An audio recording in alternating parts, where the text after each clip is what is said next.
মা দুর্গার সঙ্গে আমরা বঙ্গদেশে একই চালচিত্রে আরো 4 জন দেবী দেবতাকে দেখতে পাই। লক্ষ্মী, সরস্বতী, কার্তিক, গণেশ, এই 4 জন, এবং মাথার উপরে চালচিত্রে মহাদেব। এখানে আমরা বাঙালি মতে একটি পরিবার গঠন করেছি, স্বামী স্ত্রী, 2 ছেলে 2 মেয়ে।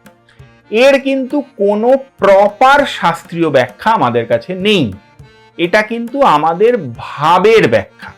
মহিষাসুরমর্দিনীকে কৈলাসপতি শিবের স্ত্রী পার্বতী, এই ব্যাপারটা পার্বতী মহাশক্তির প্রকাশ, কিন্তু ইনি ডাইরেক্টলি এই কথা বলা যায় না। লক্ষ্মী সরস্বতী কোনোভাবেই দুর্গার কন্যা হওয়ার কোনো অপশন নেই।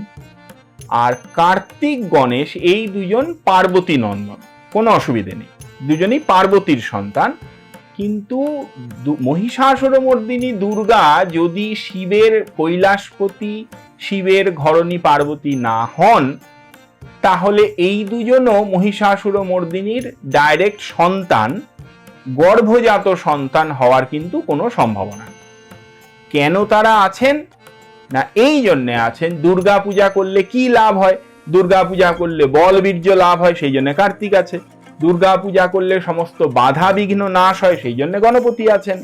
দুর্গা এমন দেবী যার কৃপায় বিদ্যা, বুদ্ধি, ধন সব লাভ হয়, সেই জন্য লক্ষ্মী, সরস্বতী নারা আছেন। আসলে এই প্রাপ্তিগুলোর যে তত্ত্ব, সেই তত্ত্বগুলোর মূর্ত প্রকাশ হচ্ছেন এই দেবী দেবতা। এখানে পরিবার গঠনটা কিন্তু ভাবে হয়েছে।